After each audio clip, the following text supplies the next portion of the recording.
오늘 읽은 계시록 11장 말씀은 성전 청량과 두 증인이라고 하는 제목을 잡았어요. 청량이 뭐고 측량이 뭘까? 여러분 오늘 읽은 성경 개역 개정판은 측량이라고 1절에 되어 있어요. 근데 저는 제목을 청량이라고 그랬습니다. 사전을 찾아보니까 측량이라는 말은 생각을 해서 길이와 높이와 넓이와 그리고 각도를 방향을 측정하는 것, 그걸 측량이라고 그래요. 흔히 우리 옛날에 목수들이 측량을 한다고 그랬어요. 청량이라는 말은 자를 가지고 정확한 자를 가지고 재는데 높이를 재고 길이를 재고 방향을 재는 모든 재는 것을 자를 가지고 잴 때에 그것을 청량이라고 그럽니다. 그래서 저는 개역 개정판을 번역한 것이 잘못됐다는 것을 지적하고 싶어요. 이것은 청량입니다. 성경은 측량이라고 옛날 말로 썼지만은 청량을 하신 거예요. 왜냐하면 앞에 보세요. 또 내가 지팡이 같은 갈대를 주며 그랬어요. 갈대 왜 줬어요? 놀이감으로 주는 게 아니에요. 갈대를 주어서 말하기를 일어나서 하나님의 성전과 제단과 그 안에서 경배하는 자들을 청량하되 이건 청량이 맞습니다. 에스겔 40장에서 48장을 보면 9장이라 되는 긴 장수에서 성전을 청량하라고 말씀을 하고 있어요. 그것도 청량이라고 되어 있지만 청량이에요. 48장 35절에 그 사방의 합계는 18,000척이라 분명히 자로 재서 사방의 합계를 18,000척이라고 말을 하고 있습니다. 그 성읍의 이름을 여호와 삼마라 그랬어요. 여호와 삼마라. 이 말은 하나님이 거기 계신다. 성전에 하나님이 계시는데 그 성전을 지금 재라는 겁니다. 재서 보니까 그 모든 총합이 18,000이라고 그렇게 합계가 나왔습니다. 하나님의 은혜로 하나님께서 세우신 참 교회의 미래를 우리에게 보여주시면서 우리 시대까지도 아마 이 말씀 속에 내포되어 있을 겁니다. 성전을 청량하라는 말은 도대체 어떤 성전을 청량하라는 말인가? 예루살렘 성전 말고 다른 곳은 성전이라고 부르질 않아요. 시나고교, 회당이라고 불렀거나 혹은 요즘에 교회당이라고 부르지요. 근데 성전이라고 부르는 것은 잘못된 표현입니다. 어떤 교회 가보면 자기들 교회 본당을 새로 짓고 예루살렘 성전, 베들레헴 성전 하면 성전이라고 그래요. 그건 성전이 아니에요. 서울교회 예배당이에요. 예배하는 당이에요. 이게 성전이 아니에요. 이건 교회당입니다. 성전이라는 말은 우리가 함부로 쓰면 안 돼요. 제단, 이게 제단입니까? 이건 제단이 아니에요. 이건 강대상이에요. 설교하기 위해서 노트를 놓고 성경책을 펴놓기 위해서 만든 강대상이지 이건 제단이 아닙니다. 그런데 구약시대에 그런 제사법을 아직도 생각하고 헌금을 바칠 때도 제물을 바친다고. 제물은 없어요. 그런 제물을 우리는 바치질 않아요. 제사하는 것을 가톨릭이 지금도 제사를 하지요. 그것을 예배로 바꾼 것이 종교개혁이에요. 그렇기 때문에 우리는 용어를 잘 선택해야 할 필요가 있습니다. 하나님이 거기 계신다. 참 교회의 모습을 보여줬다. 삼마, 여호와 삼마. 하나님이 교회에 계시기 때문에 하나님이 교회만 계신 것은 아니에요. 그러나 하나님이 계시기 임재하시는 처소로 교회를 정하셨기 때문에 여러분들이 교회에 와서 기도하면 하나님께서 응답 주신다는 말을 그렇게 하는 거예요. 꼭 기도원을 가야 할 이유가 없어요. 여러분들이 산기도를 간다, 무슨 기도를 간다 하는데 그것도 좋은 방법이 되겠습니다만은 교회에 오는 것이 제일 좋습니다. 이것은 하나의 비유로 주신 말씀이에요. 그가 계시록을 쓰고 있을 때 누가 쓰고 있습니까? 사도 요한이 쓰고 있습니다. 예루살렘 성전은 이미 파괴되었습니다. 계시록을 쓸 때는 90년 내지 95년경인데 예루살렘 성전은 70년에 AD 70년에 로마의 디도라고 하는 장군이 와서 예루살렘을 완전 파괴시켰어요. 그리고 예루살렘 성전도 무너뜨렸습니다. 성전이 없습니다. 그런데 지금 사도 요한이 비전을 보는데, 환상을 보는데 성전을, 이 갈대자를 가지고 재라는 겁니다. 그는 예루살렘 성전을 재라는 말이 아니겠지요. 그때는 이미 예배하는 자들도 재라는데, 예배하는 자들은 흩어져 있습니다. 이미 스캐터드, 흩어진 유대인, 그것을 우리가 디아스포라라고 그러죠. 헬라 말로 디아스포라는 흩어진 유대인을 말하는 거예요. 백성도 흩어졌고 성전도 무너졌는데 이런 성전을 어떻게 측량할까? 갈대 지팡이를 받았다는 말은 확실히 없습니다만은 갈대를 주며 그랬어요. 갈대를 주며 말하기를 성전을 측량하라 그랬으니 이 말은 분명히 비유의 말씀임에 틀림이 없습니다. 바다와 땅을 밟고 서 있는 사도 요한에게 지금 하나님께서 말씀을 하시는 거예요. 그 말씀을 누구를 통해서 말하는 거 아니? 천사를 통해서 말하고 있어요. 바다와 땅을 한 발씩 밟고 있는 그 천사가 말을 합니다. 그런데 아마도 갈대는 받았을 겁니다. 그런데 그게 자막대기인 것 같아요. 여기서 요한은 구약시대 선지자들처럼 상징적인 행동을 우리에게 보여주고 있습니다. 이사야는 옷과 신을 벗고 3년 동안 걸어다녔다고 그랬어요. 애국과 구스의 포로들이 아수르로 옷과 신을 벗고 끌려갈 것을 이렇게 상징적인 표현으로 보여준 것과 같습니다. 이사야서 20장에 있는 말씀이에요. 에레미야는 뱃띠를 유브라데스 강에 감추었다가 썩었을 때에, 뱃띠가 썩었을 때에 취하는 행동을 보여줬습니다. 이것은 하나님께서 백성의 교만을 썩게 하리라는 교훈을 이미 에레미야가 받고 있는 것을 에레미야 13장에서 보여주고 있어요. 사도 요한도 이 유사한 것을 지금 계시로 보고 있는 것입니다. 성전 안과 성전 밖을 구별해서 성전 안은 갈대자로 재지만은 성전 밖은 청량하지 말라 그랬어요. 분명히 성전 밖은 청량하지 말라고 2절에 말씀하고 있습니다. 그런데 성전 밖을 청량하지 말라는 말은 42개월 동안 그들이 짓밟으리라.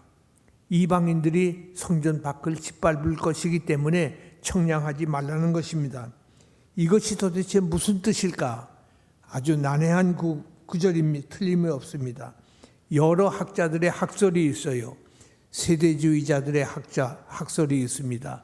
그리고 전철연설주의자들이 주장하는 학설이 있고 무철연설 주장하는 학자들의 학설이 있어요. 그것이 너무 복잡해요. 그것을 다 설명할 필요가 없어요. 왜? 이 자리는 신학을 공부하는 학생들에게 주는 강의 시간이 아니기 때문에. 제가 처음에 말씀을 드렸죠. 저 자신과 우리 개혁주의 신학자들은 무철연설을 주장한다고 그랬어요. 전철연설 아니고 후철연설도 아니고 무철연설을 주장한다고 그랬어요. 무철연설은 다시 말씀드립니다. 천년왕국이 이 땅에 예수님 재림하실 무렵에 다시 온다는 말이 아니라 재심 전에 오든가 후에 오는 것이 아니라 천년왕국은 예수님 초림부터 재림 사이를 한 기간으로 보는 거예요. 이것이 천년이라고 표현을 했지만은 천년이 될지 2000년이 될지 아무도 몰라요. 이미 2000년이 지났잖아요. 그런데 이 기간을 천년이라고 그랬어요. 여러분 아시는 대로 베드로서에서 하나님의 시간은 천년이 하루 같고 하루가 천년 같다고 했기 때문에 이 천년을 꼭 연대기전 천년으로 해석할 이유가 없기 때문에 저는 무천년설을 주장한다고 그랬습니다. 그렇기 때문에 여기서 성전을 청량하라는 이 말은 눈에 보이는 문자적 성전을 가리키는 것이 아니다. 서울교회 예배당이 몇 평에 지었고 여기 자료가 얼마가 들었고 높이는 얼마이고 넓이는 얼마이다. 그걸 말하는 게 아니에요. 그렇기 때문에 예루살렘 성전은 이미 무너져서 황폐해졌는 상태에 있어서 성전을 청량하라는 이 말씀은 비유적인 말씀임에 틀림이 없습니다. 하나님의 성전을 고린도전서 3장 16절에서 교회를 가리킨다고 그랬어요. 하나님의 성전은 교회를 말해요. 그러니까 오늘날 우리가 교회를 성전이라고 말하는 것이 틀렸느냐? 그건 틀렸다고 그랬죠. 왜? 성전은 예루살렘 성전만이 성전이라고 불렀어요. 그렇기 때문에 서울교회 성전에 간다, 그런 말씀 하시지 마시고 우리는 서울교회에 간다, 이렇게 하시면 좋습니다. 그런데 여기서 중요한 것이 있어요. 요한계시록 10장 11절에서 나온 말씀이므로 11장 8절에 성전은 소돔과 애굽이라 할 수 없고 세상을 상징하는 거예요. 소돔과 애굽은 여러분이 아시는 대로 세상을 대표하는 기구지요. 소돔 같은 그 부패한 도시, 애굽같이 반역의 도시, 이 도시는 세상을 말하는 겁니다. 그렇기 때문에 여기서 성전은 세상을 말하는 것으로 우리가 이해할 수가 있습니다. 여섯째 인과 일곱째 인 사이의 성전에서 하나님을 섬기는 사람들이 하나님의 인을 맡는 것이 기록되어 있는데, 여섯째 나팔과 일곱째 나팔 사이의 본문에는 성전에서 경배하는 자들이 청량되고 있던 것을 볼 수 있어요. 교회 안에서 얼마나 많은 사람이 모여 있느냐, 그걸 재는 것이 아니라 그분들의 신앙을 재는 겁니다. 여기서 청량이라는 말은 알려지고 하나님에 의해서 보호된다는 말이에요. 하나님이 알고 계신다, 그 말이에요. 모인 사람을 알고 계시고 여러분의 이름 하나하나, 여러분의 형편과 처지를 하나도 빼놓지 않고 하나님은 알고 계시고 그것을 보호하고 계신다. 보호하고 계신다. 믿으시면 아멘 하시기 바랍니다. 아멘이에요. 하나님은 우리를 알고 계셔요. 우리를 보호하고 계셔요. 오늘도 우리가 서리 집사 또 각 의원의 각 부서에 수고할 성기무연을 임명을 했습니다. 그런데 성기무연 수가 일방도가 안 됩니까? 서리 집사 수만 해도 적어도 600명 이상, 700명 거의 가까운데 어떻게 해서 저녁 예배는 이렇게밖에 못 모이나 걱정이 많아요. 우리가 하나님 앞에 직분을 받았으면 하나님이 나를 최소한도 알아주셔야 될 거 아니에요. 내 형편을 나를 알고 계시고 보호해 주실 터인데 그렇게 보호하는 사람들은 하나님의 청량을 받은 사람들이다.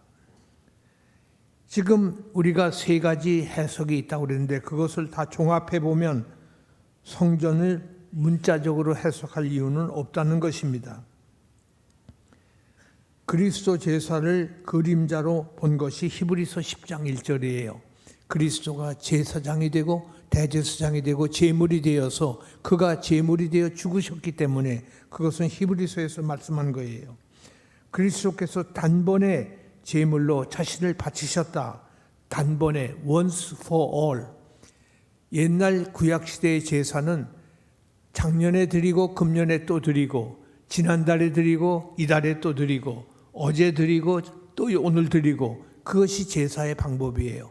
계속해서 그날을 기억하고 계속 드리는 게 제사지만 예수님은 단번에 한 번에 once, 한 번에 for all 모든 것을 위해서 오고 오는 세대까지 그리고 지난 세대까지 아니 지금 살고 있는 모든 사람의 죄를 대신 짊어지시고 단번에 제물이 되셨다. 그것이 히브리서 10장 1절에 있는 10절에 있는 말씀이에요. 히브리서 10장 10절 말씀 단번에라는 말은 아주 중요한 단어입니다.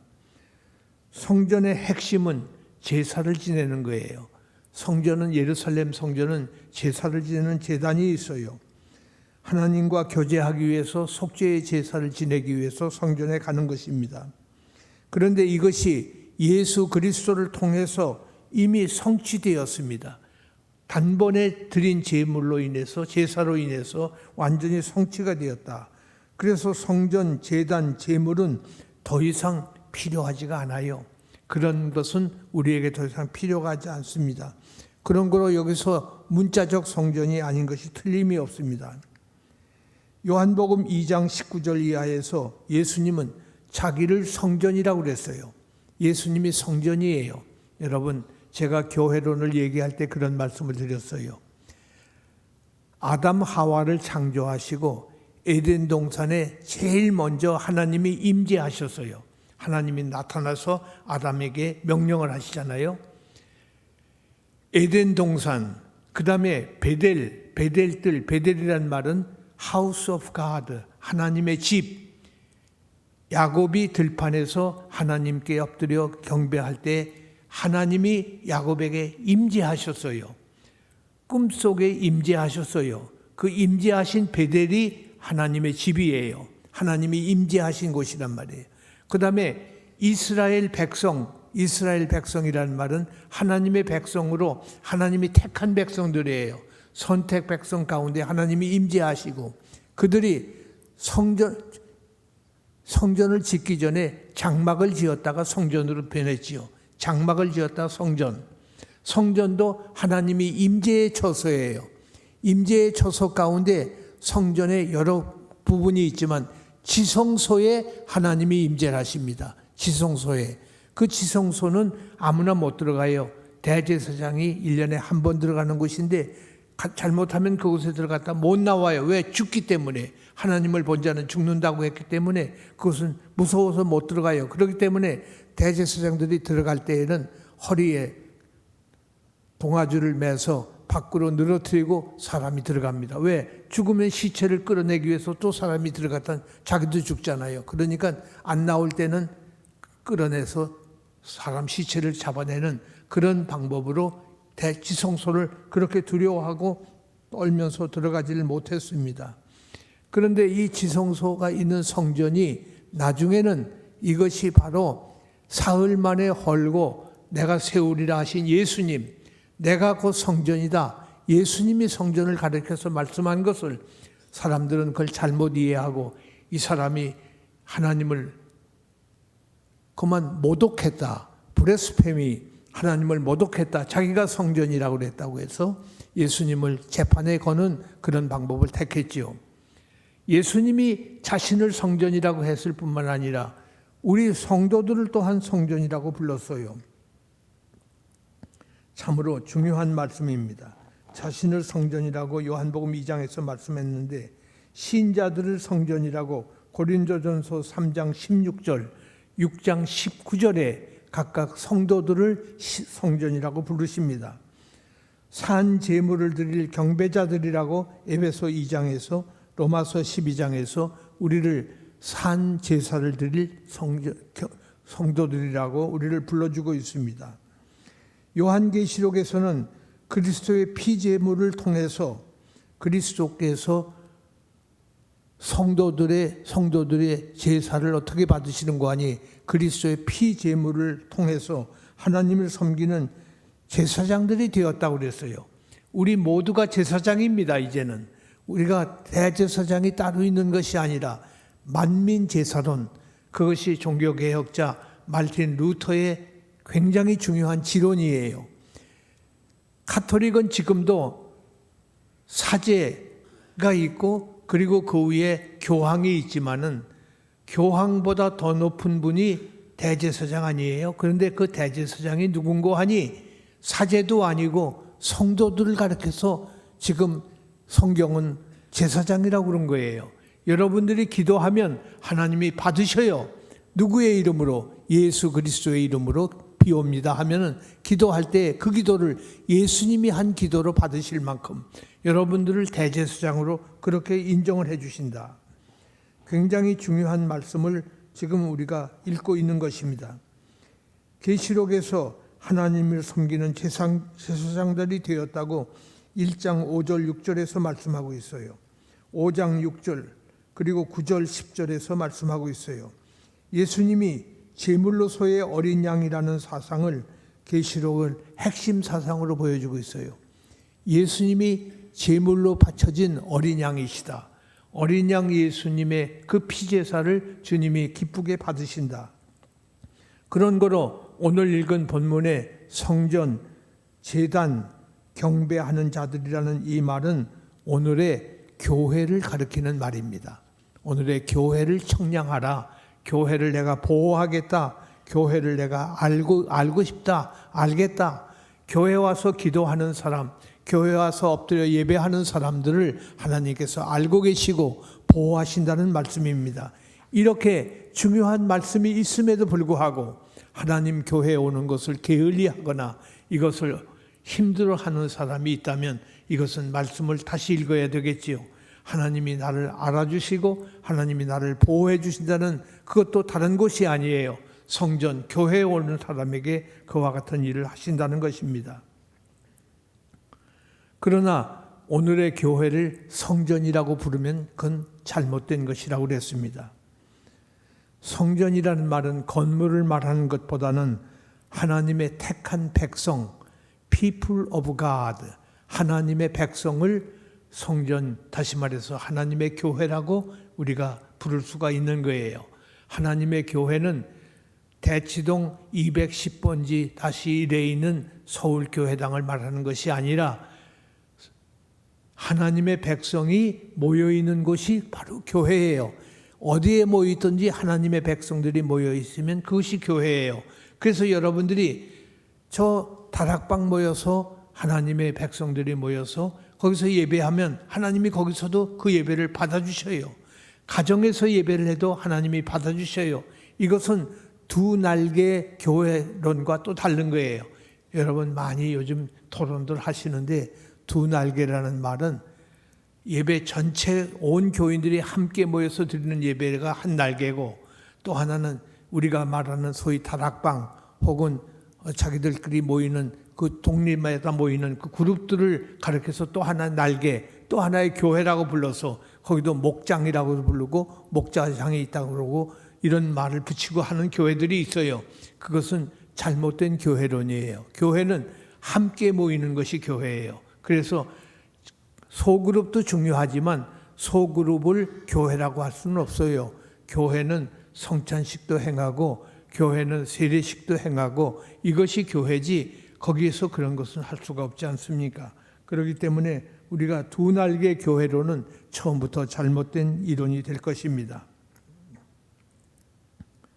하나님 앞에서 고린도전서 3장 16절을 생각하세요. 너희가 하나님의 성전이라. 하나님이 나와 함께 계시니 두려워 떠는 경건한 마음으로 하나님 앞에 엎드리는 것이 교회입니다. 고린도전서 6장 19절 이하에서 너희는 피로 산 성령의 전이다. 너희는 피로 산 성령의 전이다. 여러분들의 기마무개 이하무개가 아니에요. 피로 산 예수님의 피값을 지불하고 산 주님의 성령의 전이야. 성령이 임하시는 곳이라고 말이에요. 우리 각자가 성령의 전입니다. 얼마나 놀라운 말씀입니까? 에베소 2장 20절 이하에서 하나님의 사도들과 선지자들이 전한 말씀의 터 위에 세워진 성전. 서울교회는 하나님의 말씀의 터 위에 세워진 예배당의 교회예요. 그렇기 때문에 비록 부족하고 형편없는 죄인들이 모여있는 곳이지만은 그럼에도 불구하고 하나님이 역사하시고 맡아주시고 보호해 주시고 알아주시는 곳, 하나님의 것으로 삼으신 사람들이 모인 자리를 교회라고 부르는 것입니다. 신자는 성전이고 특히 조금 전에 말씀드렸습니다. 우리 개인은 그냥 성전이 아니에요. 그냥 교회가 아니에요. 지성소예요. 하나님이 직접 임재하는 곳이에요.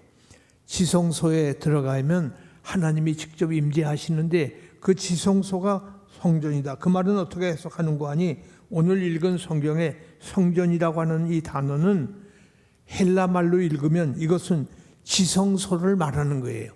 성소가 아니에요. 성전이 아니에요. 그렇기 때문에 지성소예요. 그러니까 하나님께서 신자들을 지성소라고 그렇게 불렀습니다. 예루살렘 성전에서 가장 중요한 곳이 지성소입니다. 왜? 하나님이 거기 나타나시기 때문에, 여호와 삼마 하나님이 거기 계시기 때문에. 그렇기 때문에 본문은 지성소와 향단을 자막대기로 제라 그 말이에요. 경배하는 자들을 제라는 겁니다. 청량하라는 겁니다. 지성소와 제단, 향단 참 중요한 말이에요. 지성소와 향단, 제단이라는 말은 비유적인 말씀이지만은 세 번째 말씀, 경배하는 자들이라는 말은 직설적으로 말씀한 것이므로 이거는 모든 성도들을 말하는 거예요. 참 신자들이 성전이고 향단이라는 말은 다른 곳에는 금향단이라고 그랬어요. 우리 기도를 향에다가 이 단에다가 담아서 기도를 담아서 제단 앞에 놓고 제물로 바치는 것. 여러분의 기도를 다 담아서 그 담은 그릇을 향단이라고 그런단 말이에요.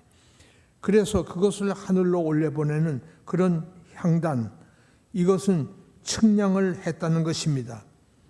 청량을 했다는 말은, 하나님이 청량을 하라는 말은 자기 것으로 삼으시겠다는 거예요. 우리가 한 기도, 엎드려서 기도했으니까 땅으로 떨어지는 것이 아니에요.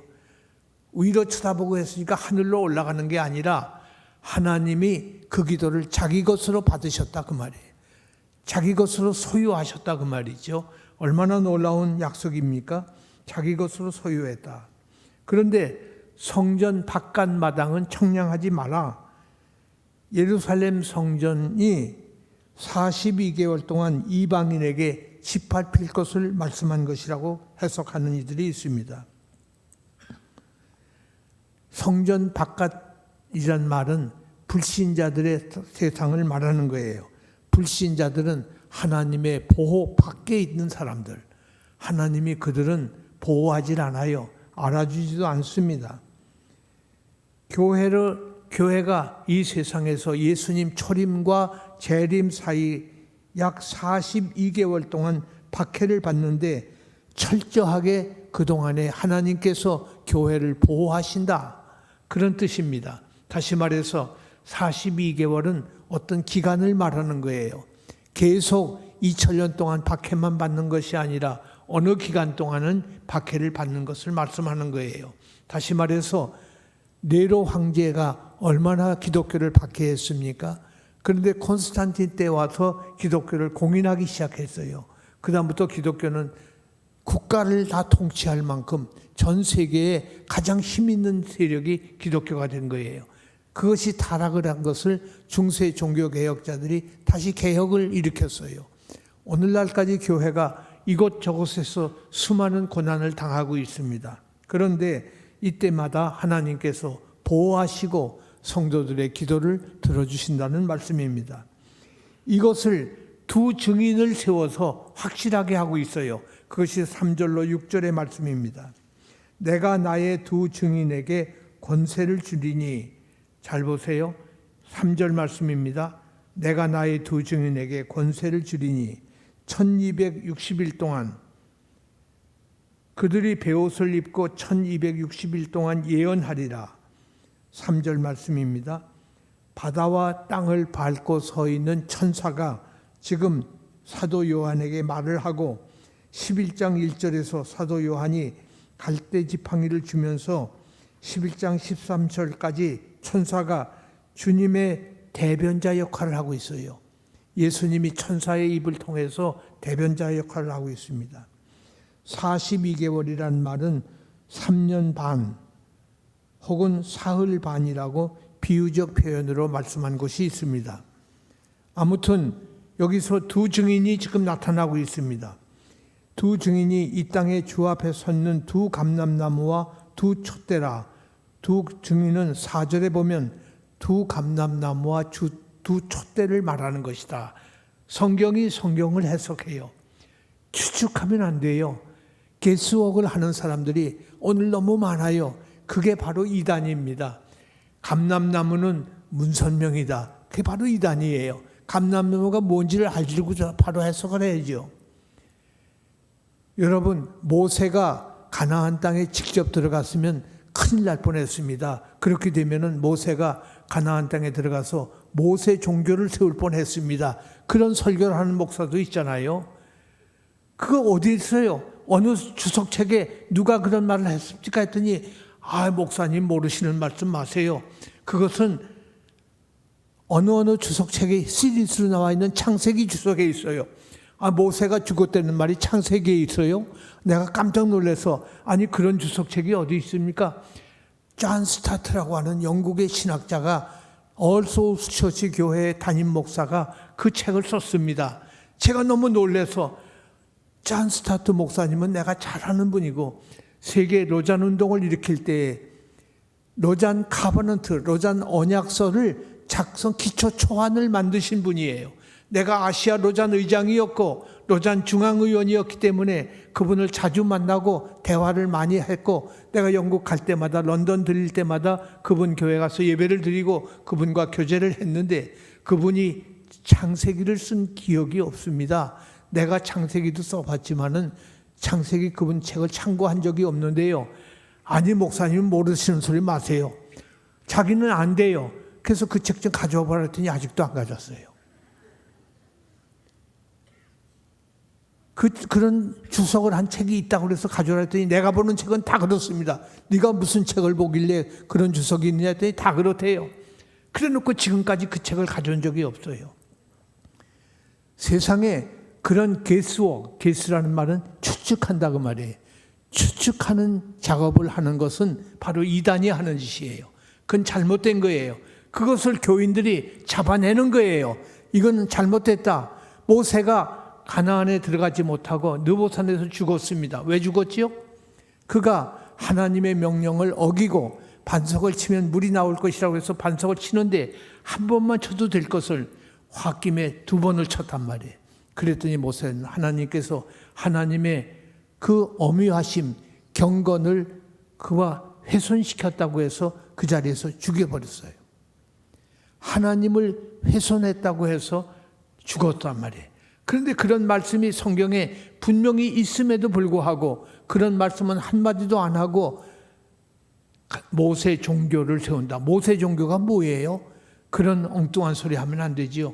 하나님 앞에 충성한 사람은 다 자기 종교를 세우나요? 그는 아주 잘못된 해석이에요. 이것이 바로 잘못된 성경 해석을 하는 오늘의 잘못된 사람들의 모습이 될 것입니다. 여기 두 증인을 여러 가지로 해석하는 사람이 있습니다. 어떤 사람은 엘리야, 모세라고 해석을 해요.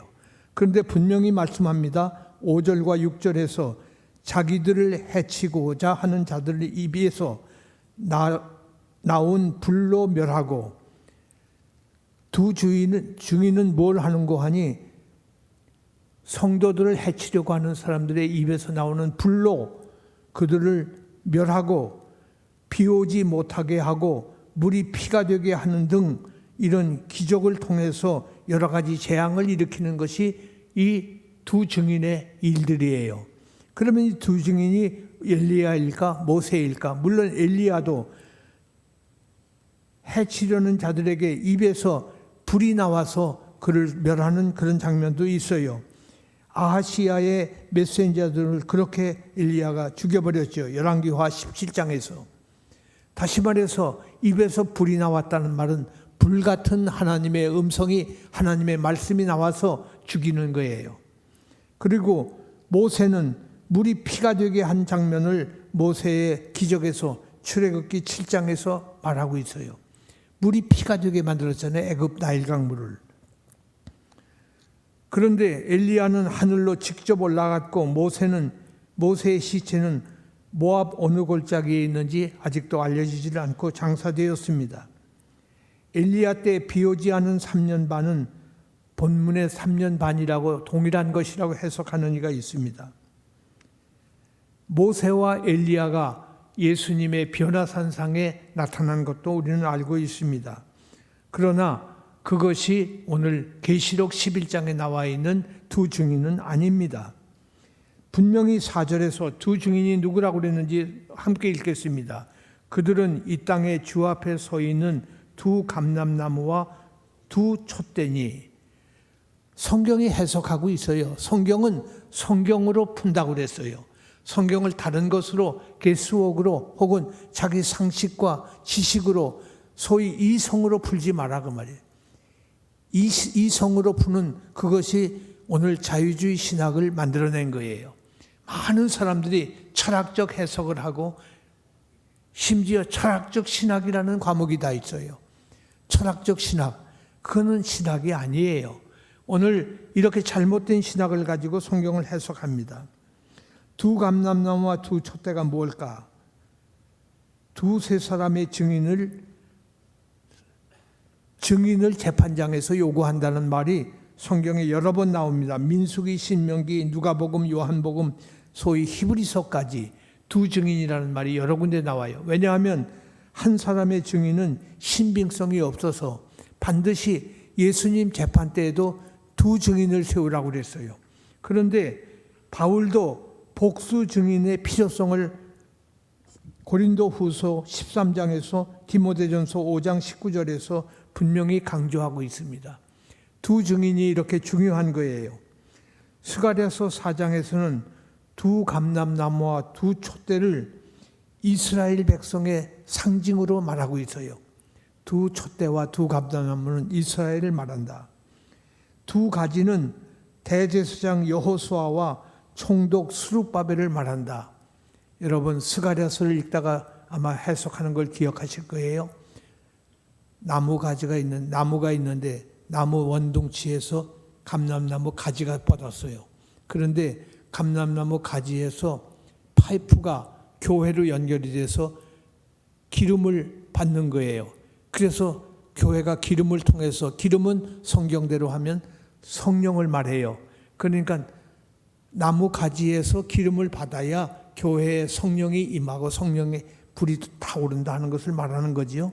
그게 구약에서 말씀한 거예요. 그런데 여기서 분명히 이스라엘을 말하는 것이 분명한데 이스라엘이 그 사명을 못 감당한 겁니다. 두 가지들을 통해서 성령이 임한다. 이스라엘 백성에게 부어지는 것을 말합니다. 오늘 교회 지도자들, 감람나무가 두 개가 서 있는데 가운데 촛대가 서 있고 두 감람나무가 서 있는데 여기서 기름이 부어져야 돼요. 교회에 부어져야 되는데 이것이 안 될 때에는 결국 교회는 성령이 없는 메마른 교회가 되고 마는 것을 말씀하고 있습니다. 본문의 두 촛대는 계시록의 이미지로 보면 교회를 말하는 것이 틀림없습니다. 두 촛대. 그런데 여기서 교회는 복음의 빛을 발하는 촛대와 같다고 계시록은 말하고 있어요. 사명면에서 교회는 빛을 발하는 촛대입니다. 빛을 발하는 것이 촛대 아닙니까? 그러니까 교회의 사명은 촛대와 같아요. 능력면에서는 성령의 능력을 발휘해야 되는, 공급하는 두 감람나무와 같다. 두 감람나무처럼 성령의 능력을 교회를 통해서 받는 거예요. 자기 혼자 집에서 철야기도를 하고 금식기도를 해서 성령의 능력을 받지를 못해요. 모여서 함께 예배하고 말씀을 받을 때에 성령의 능력이 임하는 줄로 믿는 것입니다. 그것이 스가랴서 4장 6절 이하에 있는 말씀이에요. 뭐라고 되어 있습니까? 이는 힘으로 되지 아니하고 능으로 되지 아니하고 오직 나의 신으로 되느니라. 나의 신으로 되느니라. 성령으로 된다는 말씀이에요. 그래서 하나님의 성령으로 큰 산이 평지가 된다고 그랬어요.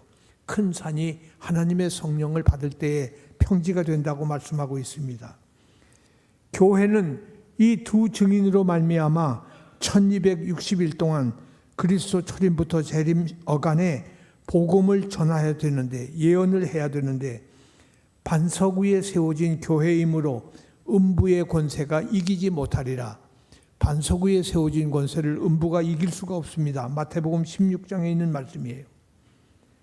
불같은 말씀의 권세, 엘리야처럼 주의 말씀대로 불을 내린 권세와 모세같이 강한 손을 더함으로 증언하는 교회가 오늘 이 세상에서 해야 할 책무임에 틀림이 없습니다. 교회가 교회다울 때 이런 권세를 가진 교회가 되는 거예요. 세상 죄를 지고 가시는 어린 양을 증언할 때에 성령의 능력이 임하는 것입니다. 세상과 음부가 어찌하지 못하는 능력 있는 증인들이 있는 모인 교회를 우리는 하나님의 교회라고 부릅니다. 큰 산아 내가 무엇이냐? 내가 스룹바벨 앞에서 평지가 되리라. 큰 산이 평지가 된다. 영국의 유명한 청년 부흥사가 한 사람 있었어요. 해리 무어하우스라고 하는 청년 부흥사입니다. 이분이 미국과 영국에서 큰 부흥의 역사가 일어나고 있는데 자기가 살고 있는 동네에서는 아무리 해도 부흥이 안 되고 자기 교회는 부흥이 일어나질 않습니다. 그래서 그가 밤낮으로 무릎을 꿇고 하나님 앞에 기도를 했어요. 하나님, 왜 그러십니까? 왜 우리 동네는 부흥이 안 일어납니까? 아무리 기도해도 대답이 없습니다. 어느 날 그가 길을 가는데 앞에 갑자기 프랑카트 하나가 환하게 펼쳐 있어요. 읽어보고 깜짝 놀랐습니다. 영국의 모든 설교자 중 설교장, 가장 유명한 해리 무어하우스 목사 20 며칠부터 며칠 사이에 대부흥회를 여니 여러분 이런 기회를 놓치지 말고 참여하십시오. 그가 그 간판이 그 프랑카트가 누구를 선전하는지를 그가 읽고 깜짝 놀랐습니다. 그래서 그가 즉시로 집회 캠페인 본부를 찾아와서 그 모든 성기무연들을 모아놓고 이렇게 말을 했어요. 여러분, 나는 오늘에서야 발견했습니다.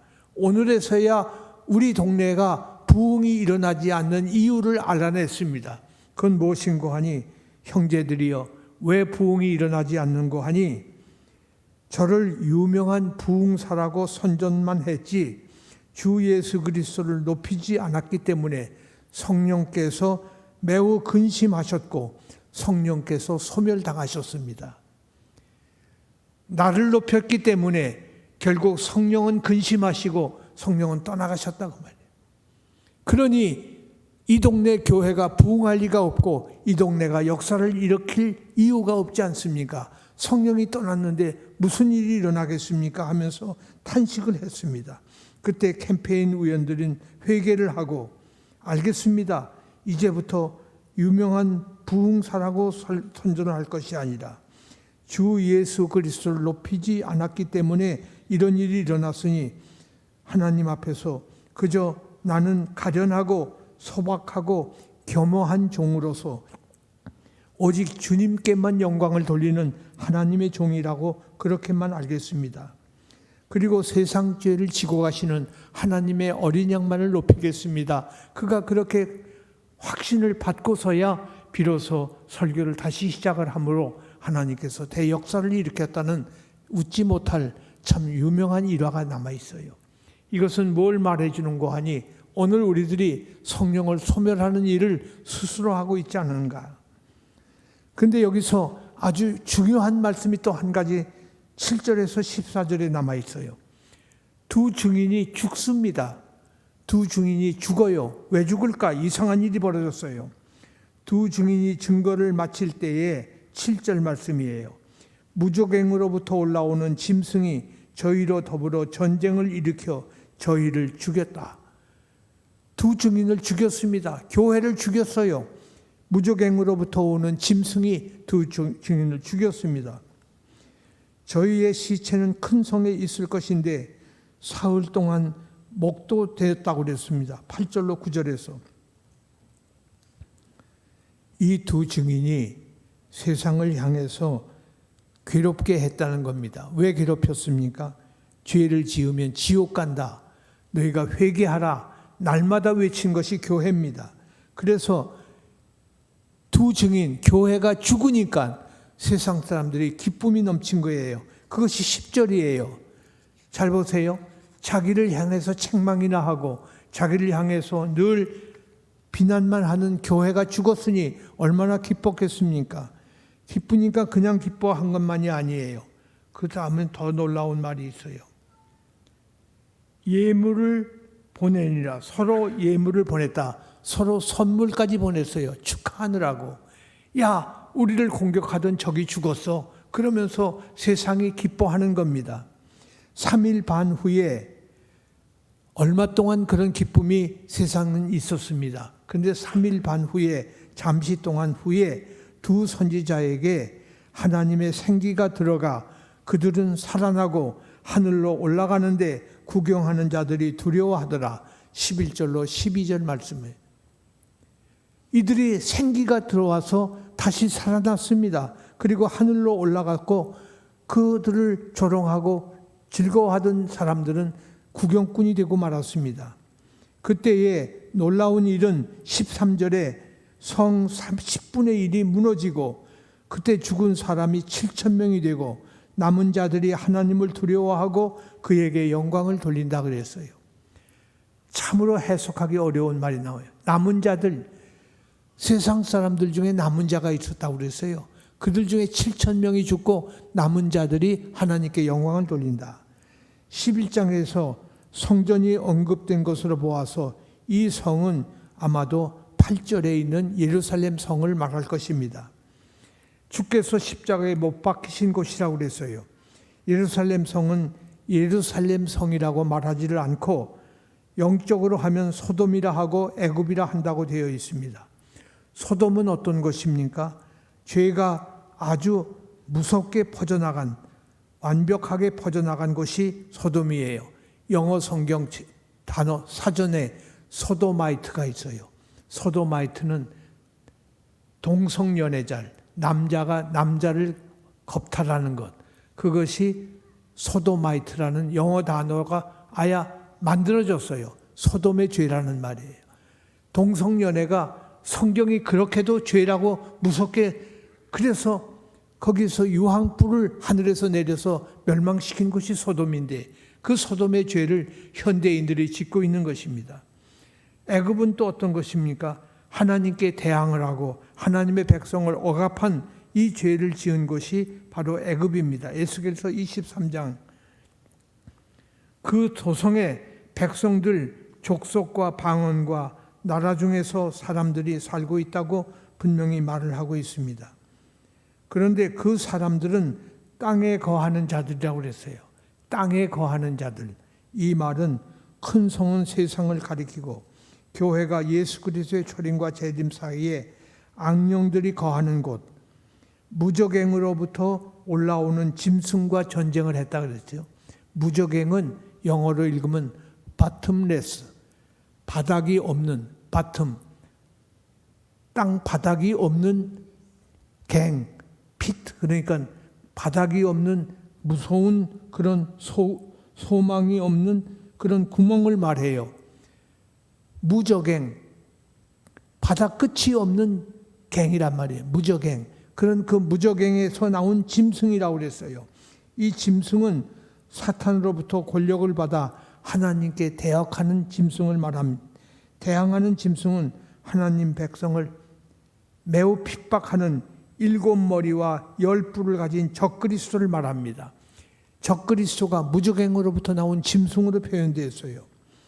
다니엘서에서는 안티오쿠스 에피파네스를 이 적그리스도로 표현을 했고 하나님 성전을 모독하고 하나님 백성을 압제한 다니엘 7장 20절 이하에 있는 말씀이에요. 예루살렘 성전을 파괴시킨 디도 장군을 또한 안티오쿠스 에피파네스와 더불어 적그리스도로 표시한 것이 다니엘서 9장 27절 말씀이에요. 이 성전을 파괴한 마태복음 24장 5절에서 적그리스도를 예수님 직전에 나타난 적그리스도로 표현했습니다. 적그리스도는 오늘도 그 자신이 예수 재림 직전에 한 세력권 혹은 한 개인으로 나타날 때인데 사탄으로부터 권력을 받았기 때문에 어두움의 세상을 통치하는 세력이라고까지 말을 했어요. 세상의 방법을 총동원하는 것이 바로 이 적그리스도입니다. 교회는 적그리스도와의 싸움에서 표면적으로 13절 이하를 보면 진다는 거예요. 교회가 이길 수가 없어요. 왜? 뱀같이 지혜롭고 비둘기같이 순결하라고 그랬죠. 제 뱀은 사탄을 말하잖아요. 근데 지혜가 뱀이 얼마나 많은지, 뱀같이 지혜롭고 오죽하면 예수님이 그런 말씀을 했어요. 여러분, 세상을 살 때 지혜를 갖고 살아야 돼요. 미련하게 살지 마세요. 이 사탄은 지혜가 아주 출중합니다. 근데 그게 망할 지혜죠. 망할 지혜. 망할 지혜를 가지고 이 세상을 다스리고 있던 거예요. 교회는 적그리스도와의 싸움에서 이길 수가 없어요. 내가 세상을 이기었노라. 누구 말씀입니까? 예수님이 하신 말씀이에요. 이 적그리스도 세상을 이길 수 있는 분은 오직 예수님 뿐이에요. 우리가 예수님 편에 있어야 되고 예수 안에 있으면 세상을 이길 수 있지만 내 힘으로는 이길 수가 없습니다. 3일 반은 제한된 기간을 말하고 있으므로 교회는 적그리스도에 의해서 그때 죽임을 당하고 만다. 교회가 죽는 거예요. 여러분, 이 세상에서 영생하는 것이 교회가 아닙니다. 교회는 날마다 죄를 지적하는 것이에요. 회개를 요청하는 것이에요. 복음을 받도록 증언하는 것입니다. 죄의 쾌락을 즐기는 세상 사람들에게는 자신들의 양심을 괴롭히는 것으로 나타났기 때문에 받아들이지를 않습니다. 교회에 의해서 괴롭힘을 당하던 세상 사람들은 교회가 죽는 것을 보고 즐거워하고 서로 예물을 보내게 되는 그런 축하를 하고 있습니다. 세상은 그 시체를 묻어주지도 않고 모욕까지 한다는 말을 시편 79편이 말하고 있어요. 교회가 죽었는데 시체를 묻어주지도 않아요. 모독을 하고 있습니다. 그러나 하나님께서 교회에 생기를 부어주셔서 교회를 살리신다는 말씀을 오늘 본문은 하고 있습니다. 생기를 부어준다. 11절 말씀 보세요. 생기를 부어주셔서 교회를 살리신다. 그런데 살리시는 것은 하늘로부터 올라가기 위해서, 다시 말해서 세상에 나가서 다시 전도 활동을 하게 하기 위하여 생기를 부어주신 것이 아니라 하늘로 올라가게 하기 위하여 죽은 이 교회를 살리신다 그랬어요. 살리시는데 잘 보세요. 아주 중요한 말입니다. 3일 동안 무덤에 계시다가 부활하신 예수님처럼 다시 사는 것이 교회입니다. 부활하는 것이 교회예요. 부활한 교회는 하늘로 올라가기 위해서 부활을 했다고 데살로니가전서 4장 16절 이하에서 말씀했어요. 교회는 호련히 변화되어 하늘로 올라간다. 이것을 사람들이 휴거라고 그럽니다. 근데 그것은 성경에 없는 단어예요. 여기서 호련이라는 말은 갑자기 아주 급하게 갑자기 호련히 변화되어서 하늘로 올라가고 세상의 두려움 속으로 그들을 바라보게 될 것이다. 땅에는 하나님의 심판이 떨어져서 또 계속해서 그 본문에 큰 지진과 큰 재앙이 일어나고 세상이 부분적으로 10분의 1이 무너지고 하나님이 멸하시려고 작정한 수가 7천 명이 죽는다고 그랬습니다. 그 남은 자들은 두려워해서 하나님께 영광을 돌리는 것이 9장 20절로 21절의 말씀과 대조해 보면 하나님께 돌아온다는 의미일 수도 있겠지만은, 하나님께 영광을 돌린다는 말은 도성 백성들은 극도로 악한 자들이기 때문에 죽임을 당하고 남은 자들이 하나님께로 돌아온다는 이 말은 아무리 생각해도 해석이 안 돼요. 그렇기 때문에 그것은 적절하지 못한 해석이고, 남은 자들은 다시 말해서 쓴 마음으로 어쩔 수 없이 할 수 없이 하나님의 크신 분임을 그때서야 깨닫고 인정하지 않을 수가 없어서 영광을 하나님께 돌리게 된다는 말입니다. 그건 기쁨으로 영광을 돌리는 게 아니에요. 할 수 없이 돌리는 그런 일들이 벌어진다. 그것이 마지막 때 일어난 일인데, 우리는 죽었다가 다시 살아날 부활에 동참할 새 생명들이 될 터이니 이 놀라운 은혜와 복을 말씀대로 받고 믿고 믿으시기 원합니다. 하나님 아버지 감사합니다. 우리는 이 세상에서 환난을 당하고 핍박을 당하고 죽임을 당할 것이 분명한데, 그렇다고 저희들이 두려워하지 않겠습니다. 사흘 만에 죽음의 권세를 깨뜨리시고 부활하신 우리 예수님을 따라서 저희들이 죽었다가 살아나는 이 놀라운 기적의 역사에 동참할 터인데, 아버지 하나님, 한 번 죽고 두 번 사는 놀라운 복과 은혜를 허락하여 주옵소서. 오늘도 말씀을 받았습니다. 이 말씀을 받고 잊어버리는 사람 없게 하시고 일평생 주 안에서 이 말씀 붙잡고 소망 중에 주님만 바라보고 주 안에서 사는 저희들이 되게 하시고 우리 서울교회가 되게 하여 주옵소서. 예수님 이름으로 기도드립니다. 아멘.